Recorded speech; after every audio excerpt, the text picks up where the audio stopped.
अस्सलाम वालेकुम प्यारे बच्चों, welcome to Zareen Saba virtual studio. मुझे उम्मीद है आपको मेरे अब तक के तमाम वीडियोस जो है मिल रहे होंगे, और अगर आपका कोई वीडियो मिस हो गया है तो कोई बात नहीं, आप हमारे चैनल यूट्यूब पर हमारे चैनल ज़रीन सरबा वर्चुअल स्टूडियो पर आपके तमाम वीडियोस जो है जो आपके मिस हो चुके हैं आप आसानी से देख सकते हैं।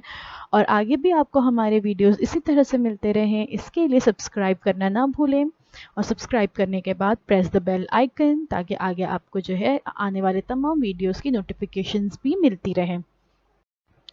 तो चलिए देखते हैं, बृहन मुंबई महानगर पालिका शिक्षण विभाग की जानिब से आज का हमारा टॉपिक है अतराफ में पाए जाने वाले मादे, हालत और खुसूसियात। जमात शशुम के लिए ये इस टॉपिक का पार्ट 2 है। पार्ट 1 इससे पहले हम देख चुके हैं, स्टैंडर्ड 6 के लिए है और मजमून है आपका साइंस। और मैं हूं आपकी मौलमा Zareen Saba from MCGM virtual classroom Mumbai. तो चलिए बच्चों शुरुआत करते हैं। हम पिछली दफ़ा ये देख चुके हैं कि मादा जो होता है वो 3 हालतों में पाया जाता है, सॉलिड, लिक्विड और गैस, है ना।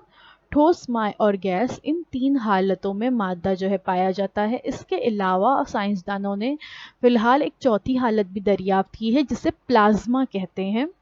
इसके बारे में आप बड़ी जमात में मालूमात हासिल करेंगे। फिलहाल हम यहाँ पर solid, liquid and gas, in 3 conditions के बारे में ही देखेंगे। हम लास्ट वीडियो में देख चुके हैं कि मादा जब एक हालत से दूसरी हालत में तब्दील होता है तो उस अमल को मादे की हालत में तब्दीली कहते हैं, change of state of the substance. हम जानते हैं कि जब हम बर्फ को फ्रिज से निकालकर बाहर रखते हैं तो हरारत मिलने पर बर्फ जो है पिघलना शुरू होती है, और वो जो ठोस बर्फ है फिर वो पिघल कर माय में तब्दील हो जाती है। बिल्कुल वैसे ही आपके जो क्रेयॉन्स होते हैं, वैक्स क्रेयॉन्स, अगर आप इस पर इस तरह से हेयर ड्रायर से उसके करीब लेकर जाएंगे तो आप देखेंगे कि हेयर ड्रायर की गर्मी मिलने की वजह से थोड़ी देर के बाद वो क्रेयॉन्स जो है वो पिघलना शुरू होते हैं। तो इसे ही मादे की हालत में तब्दीली कहते हैं कि वो क्रेयॉन्स जो है हरारत मिलने की वजह से ठोस से माय में तब्दील हो रहे हैं। तपिश और हालत में तब्दीली, आप ये जानते हैं कि हालत में तब्दीली शय पर हरारत के असर का नतीजा है ना। हरारत मिलने पर ठोस माय में और माय गैस में तब्दील होता है। इसकी तपिश कम होकर वो फिर दोबारा गैस से माय और माय से ठोस में तब्दील होता है। इतना हमने लास्ट टाइम देखे थे। आज देखते हैं इसके आगे। आज हम देखने जा रहे हैं अमल तबखीर के बारे में। सबसे पहले देखते हैं अमल तबखीर क्या है, जिसे एवोप्रेशन कहते हैं। आप जानते हैं कि जो समंदर का पानी है उसकी मुसलसल तबखीर होती रहती है, यानी समंदर के पानी पर जब सूरज की किरणें पड़ती है तो पानी जो है वो भाप बनकर ऊपर उड़ता है और फिर बादलों की शक्ल ऊपर जाकर इख्तियार कर लेता है। पिछली जमात में आप आबी चक्कर के बारे में पढ़ चुके हैं। तो आबी चक्कर में हमने देखे थे कि किस तरह से समंदर का पानी जो है वो गर्मी मिलने की वजह से, सूरज की रोशनी मिलने की वजह से भाप बनकर उड़ने लगता है। तो ये अमल जो है अमल तबखीर या एवोप्रेशन कहलाता है। अब हम देखते हैं जोश या नुक्ते जोश के बारे में। पानी की मुसलसल जो है तबखीर होती रहती है। ये भी हमने देखे तबखीर क्या है ना। आप ये भी जानते हैं कि फर्श पर गिरा हुआ पानी आहिस्ता आहिस्ता अपने आप सूख जाता है। अगर कभी ज़मीन पर पानी गिर गया और अगर हमने उसको नहीं पोंछे तो वो आहिस्ता आहिस्ता सूख जाएगा। बिल्कुल वैसे ही लास्ट टाइम मैंने आपको एग्जाम्पल बताई थी गीले कपड़ों की, कि गीले कपड़ों को जब हम उठाकर बाहर सूखने के लिए डालते हैं तो उसमें पानी होता है, लेकिन अब जब हम उसे धूप में सुखाते हैं तो फिर वो कपड़े जो है वो सूख जाते हैं। उसमें का पानी कहाँ गया? उसमें का पानी भाप बनकर उड़ जाता है।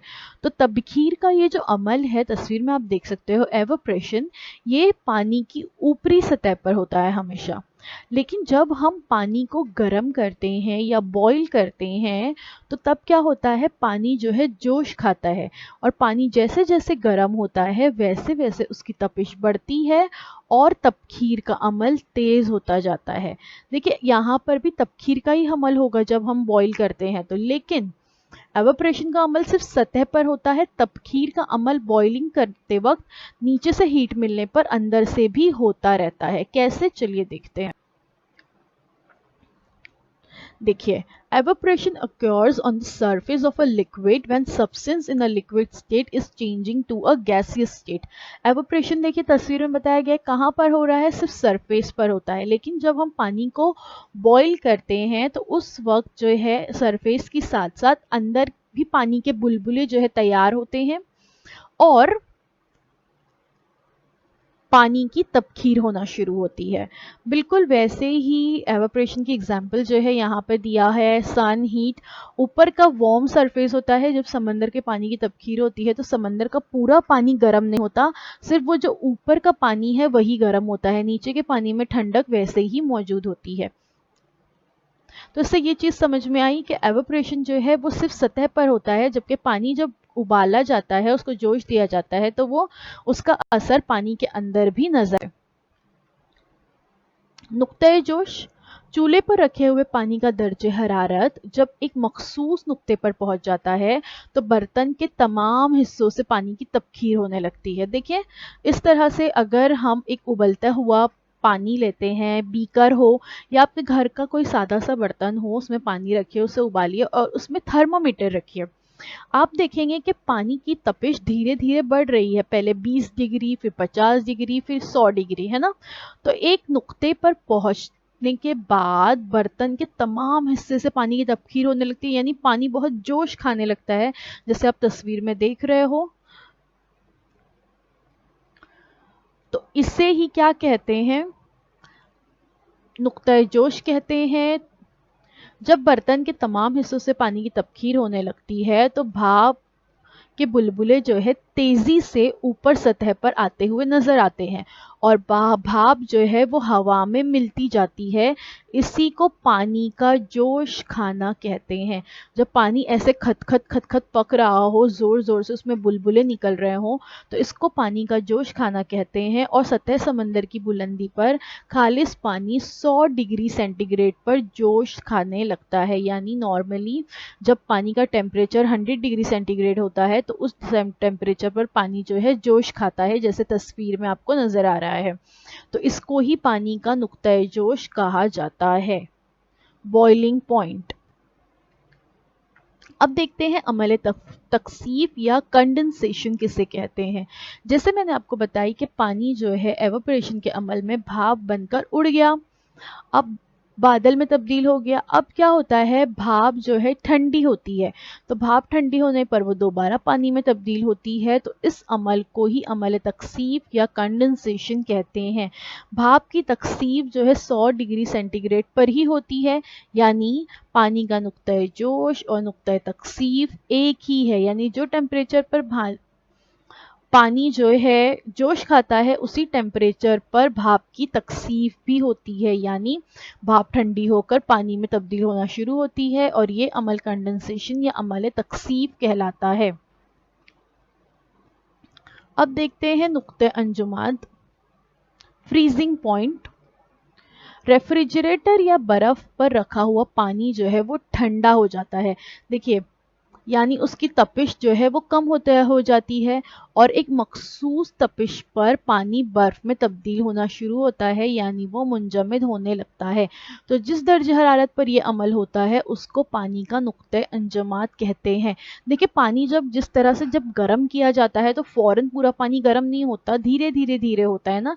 पहले 20 डिग्री गर्म हुआ, इतना पहले हम कहते हैं ना कुनकुना पानी है कि इतना गर्म होता है कि हम हाथ लगाकर देख सकते हैं। फिर उसके बाद धीरे धीरे और जब हम उसे गैस को ऑन रखकर और पानी को गर्माते हैं तो एक पॉइंट ऐसा आ जाता है, पानी इतना ज़्यादा गर्म होता है कि हम उसमें अपना हाथ भी नहीं डाल सकते, है ना। बिल्कुल वैसे ही रेफ्रिजरेटर पर बर्फ़ में रखा हुआ पानी जो है ठंडा होता जाता है, यानी उसका टेम्परेचर कम होता जाता है और ये बर्फ डायरेक्टली नहीं बनती, पहले बर्फ का ऊपर का हिस्सा बनता है, अंदर का हिस्सा पानी होता है, फिर नीचे नीचे के हिस्से भी जो है बर्फ में तब्दील होते रहते हैं। तो एक मखसूस तपिश पर जो पानी बर्फ में तब्दील होता है यानी जमने लगता है, तो उसको ही पानी का नुक्ता अंजुमाद या फ्रीजिंग पॉइंट कहते हैं। नुक्ता अंजुमाद, the freezing point of water, the temperature at which water changes from a liquid to solid is called freezing point.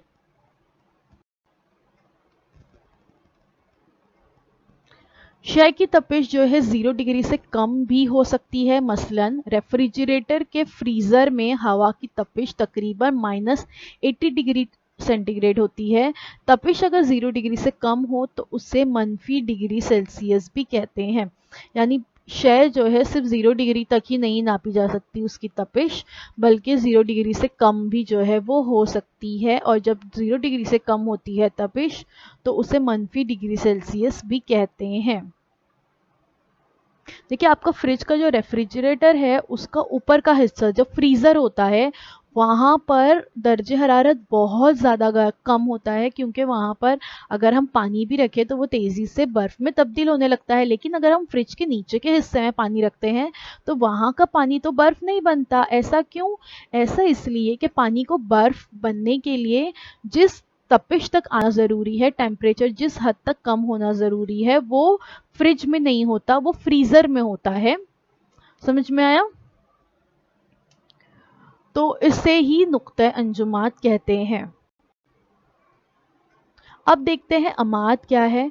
बर्फ को जब दोबारा हरारत मिलती है तो वो पिघलने लगता है ना, यानी वो दोबारा माए में तब्दील होता है, यानी ठोस क्या हो रहा है, अब माए में तब्दील हो रहा है, तो इसको अमाअत कहते हैं। बर्फ 0 डिग्री सेंटीग्रेड पर पिघलता है, यानी पानी का जो नुक्ता अंजुमाद है, जिस पॉइंट पे पानी फ्रीज होता है, और उसका नुक्ता अमाअत जो है वो दोनों सेम है। नुक्ता तकसीफ और नुक्ता अमाअत, हर शय का मखसूस नुक्ता जोश होता है, ये हमें पता है, और वही उसका नुक्ता तकसीफ भी जो है होता है। हर एक शय का मखसूस नुक्ता अंजुमाद होता है और वही उसका नुक्ता पिघलाव या नुक्ता अमाअत भी होता है। मादे की हालत में तब्दीली, मादे को हरारत जब मिलती है तो उस दौरान जब वो ठोस से माए में तब्दील होता है तो उसको कहते हैं पिघलाव, सॉलिड टू लिक्विड मेल्टिंग, है ना, देखिए ऊपर लिखा हुआ है तीर के निशान पे। और जब लिक्विड से गैस में जाता है तो वो होता है एवोप्रेशन, और जब लिक्विड से सॉलिड में होता है तो वो होता है फ्रीजिंग या अंजुमाद जिसे कहते हैं, और जब लिक्विड से गैस में होता है तो वो होता है कंडेंसेशन या तकसीफ। तो ऊपर के अमल मादे को हरारत मिलने के दौरान होते हैं, यानी मेल्टिंग और एवोप्रेशन, और नीचे के जो अमल है वो मादे की हरारत कम होने के दौरान होते हैं, मतलब फ्रीजिंग और कंडेंसेशन या अंजुमाद और तकसीफ। मादे की हालत में तब्दीली, शय को हरारत देने पर जिस दर्जे हरारत पर वो जोश खाती है उस दर्जे हरारत पर ठंडी होते वक्त उसकी तकसीफ होती है। शय ठंडी होते वक्त जिस दर्जे हरारत पर मुंजमद होती है, गर्म होते वक्त उसी दर्जे हरारत पर वो पिघलती भी है। देखिए यहाँ पे आप देख सकते हैं सॉलिड, लिक्विड एंड गैस बताया गया है, दरमियान में लिखा है बॉइलिंग पॉइंट, नीचे लिखा है मेल्टिंग पॉइंट। तो उस पॉइंट पर जो है एवोप्रेशन भी हो रहा है, यहाँ कंडेंसेशन हो रहा है, और यहाँ पर मेल्टिंग भी हो रही है और फ्रीजिंग भी आपको नजर आ रही है। तो इसका मतलब ये है कि शय जो है जिस दर्जे हरारत पर जोश खाती है उसी दर्जे हरारत पर ठंडी होते वक्त जो है उसकी तकसीफ भी होती है। ठीक है, कंडेंसेशन होता है, और शय ठंडी होने पर जिस दर्जे हरारत पर वो मुंजमद होती है, फ्रीज होती है, देखिए फ्रीजिंग, अब उसके सामने रेड वाला निशान देखिए, उसी दर्जे हरारत पर गर्म होते वक्त वो पिघलती भी है, यानी मेल्टिंग का अमल होता है। तो ये थी मादे की हालत में तब्दीली। हालत में तब्दीली के मुख्तलिफ इस्तेमाल, पैराफिन वैक्स या मोम को पिघलाकर जो है उसकी मोमबत्तियां बनाते हैं। जो वैक्स होता है उस वैक्स को जो है पिघलाया जाता है, तो यहाँ पर पिघलाया जा रहा है, मतलब क्या हो रहा है, मेल्टिंग हो रही है, और फिर उसकी मोमबत्ती तैयार की जाती है। तो यहाँ पर मादे की जो حالت کی تبدیلی کی خصوصیات ہے اس خصوصیت کا استعمال یہاں پر کیا گیا۔ منجمد کاربن ڈائی آکسائڈ یا خشک برف جسے کہتے ہیں، اس کا استعمال آئس کریم بنانے اور اسے ٹھنڈا رکھنے کے لیے کیا جاتا ہے۔ دیکھیں اس طرح سے جب کوئی پارسل گھر پر آتا ہے یا آپ نے کبھی آرڈر کیے ہو آئس کریم اپنے گھر پر کسی دور دراز سے، جیسے آج کل زومیٹو سویگی وغیرہ ہے، ہم اس سے جب ٹھنڈی چیزیں آرڈر کرتے ہیں تو ان کے پاس جو اس طرح کا بیگ ہوتا ہے اور اس کے بیگ کے اندر ایک اور تھیلی ہوتی ہے جو وہ ٹھنڈی چیزوں کے ساتھ رکھتے ہیں۔ تو پتہ ہے آپ کو یہ کیا ہوتا ہے؟ یہ ہوتا ہے ڈرائی آئس، خشک برف اس میں موجود ہوتا ہے جس کا استعمال شے کو ٹھنڈا رکھنے کے لیے کیا جاتا ہے۔ بالکل ویسے ہی اگر ہم کسی دواخانے میں وزٹ کرتے ہیں تو ڈاکٹرز کے پاس جو ہے ایک دوا رکھنے کا چھوٹا سا پیٹی ہوتی ہے یا باکس ہوتا ہے، تو اس میں اندر اس طرح کے فریزنگ پیکس جو ہے رکھے ہوئے ہوتے ہیں اور اس کے اندر خشک برف ہوتی ہے، ٹھیک ہے، منجمد کاربن ڈائی آکسائڈ ہوتی ہے اور اس کا استعمال چیزوں کو ٹھنڈا رکھنے کے لیے کیا جاتا ہے۔ حالت کی تبدیلی کے مختلف استعمال، مائع نائٹروجن کا استعمال جو ہوتا ہے وہ خون کے جسمیے یعنی خون میں جو وائٹ سیلز ہیں، ریڈ سیلز ہیں، ٹھیک ہے، ان تمام کو جو ہے محفوظ رکھنے کے لیے مائع نائٹروجن کا استعمال ہوتا ہے۔ بالکل ویسے ہی حیوانات کا مادہ منویہ محفوظ کرنے کے لیے بھی، یعنی جب اچھی نسل کے جو حیوان ہوتے ہیں تو اس کے سپرمز جو ہوتے ہیں وہ محفوظ کر لیے جاتے ہیں، تو اس کو محفوظ کرنے کے لیے بھی مائع نائٹروجن کا استعمال کرتا ہے۔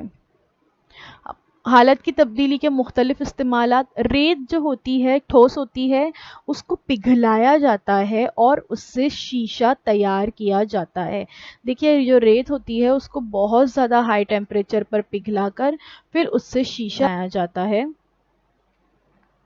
سونے چاندی کے زیورات بنانے کے لیے بھی ان دھاتوں کو پگھلایا جاتا ہے۔ جب سونے چاندی کے زیورات جو بہت زیادہ قیمتی ہیں اور یہ دھاتیں جو ہیں یہ بھی بہت قیمتی دھاتوں میں ان کا شمار ہوتا ہے، جب اس کو بنانا ہوتا ہے تو ان دھاتوں کو جو ہے پہلے ہم کیا کرتے ہیں؟ پگھلا دیتے ہیں، اور پھر پگھلانے کے بعد اس کو مختلف خوبصورت شکلیں دی جاتی ہیں اور اس طرح سے زیورات تیار ہوتے ہیں۔ حالت کی تبدیلی کے مختلف استعمال، اوزار اور ہتھیار بنانے کے لیے لوہے کو پگھلاتے ہیں۔ دیکھیے اس طرح سے جو لوہا ہوتا ہے اس لوہے کو پگھلایا جاتا ہے پہلے، اور لوہا جو ہے بہت زیادہ ہائی ٹیمپریچر پر پگھلتا ہے۔ دیکھیے آپ کے گھر میں لوہے کی بہت ساری چیزیں ہوں گی، کتنا سخت ہوتا ہے وہ، آپ سوچ سکتے ہیں کہ اس کو کتنی زیادہ جو ہے تپش دینی پڑے گی، ہیٹ دینا پڑے گا، تب کہیں جا کر وہ پگھلے گا، اور پھر اس پگھلے ہوئے لوہے کا استعمال اوزار اور ہتھیار بنانے کے لیے کیا جاتا ہے۔ ایک چھوٹی سی سرگرمی ہے، آپ کو معلومات حاصل کیجئے کہ موم کی بڑی بڑی مورتیاں کس طرح بنائی جاتی ہے۔ دیکھیے آپ لوگوں نے ویکس میوزیم کا نام سنا ہوگا، اب تو ہمارے انڈیا میں بھی کئی جگہ مالز وغیرہ میں ویکس میوزیم بن گئے ہیں، لیکن ایک بہت بڑا میڈم تساد ویکس میوزیم سنگاپور میں موجود ہے، جہاں پر دنیا کی تقریباً تمام جانی مانی ہستیوں کے موم کے بڑے بڑے مجسمے بنے ہوئے ہیں، جو بالکل ایسے لگتا ہے کہ وہ کسی حقیقی انسان جو ہے وہاں پر کھڑا ہے، اس کا مجسمہ موجود ہے وہاں پر۔ تو آپ کو پتہ لگانا ہے کہ یہ موم کی بڑی بڑی مورتیاں کس طرح تیار ہوتی ہے۔ بالکل ویسے ہی زیورات کی دکان پر جا کر زیورات بنانے کے متعلق بھی آپ کو معلومات حاصل کرنی ہے، تو یہ آپ کے لیے سرگرمی۔ تو thank you so much for watching. مجھے امید ہے آج آپ کو جو کچھ بتایا گیا وہ آپ کو سمجھ میں آیا ہوگا۔ تو ایک بار ٹیکسٹ بک کھول کر ان تمام جو پوائنٹس ہیں ان کا اعادہ ضرور کر لیجئے۔ اب آپ لوگوں سے اگلے ہفتے ملاقات ہوگی ایک نئے ویڈیو کے ساتھ، تب تک کے لیے اللہ حافظ۔